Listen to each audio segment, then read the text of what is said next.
Hello and welcome to another episode of The Average EV. Today, not a happy video. In fact, I'm really annoyed.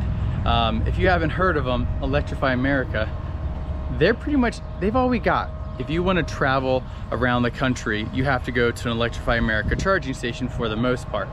And unfortunately, what I've seen a lot lately and what others have seen is these chargers aren't working.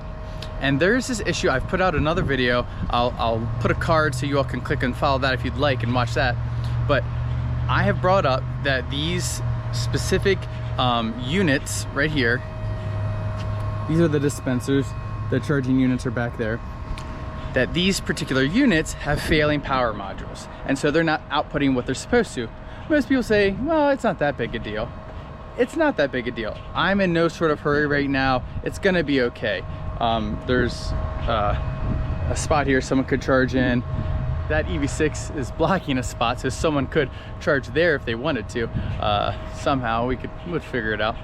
But anyways, it's not a big deal now. But summertime, when everybody is traveling and you have maybe 5 cars waiting to charge and your car is going to take 6 to 10 to 15 minutes longer because the charger isn't working properly, well, that's going to be a big issue. And I've told Electrify America this many times. I've tweeted at them and they just really don't care. So all I can assume is they don't care and they want EVs to not be successful and they want this charging network to fail, because this has been like this for a really long time. So we've got this unit I'm plugged into right now, actually, which has got 105 kilowatts.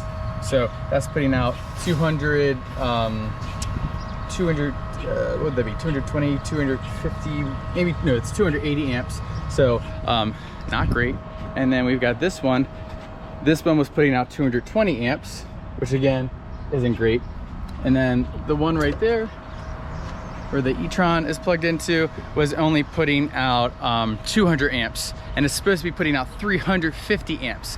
So basically, everybody has to wait longer than expected because the chargers aren't working. So I don't know what else to do. So this is my last video about this. Electrify America, hopefully you see this and you need to fix this, because I'm gonna go on a road trip, and if I have to wait because your charging units aren't working, I'm gonna be really upset. Get it together.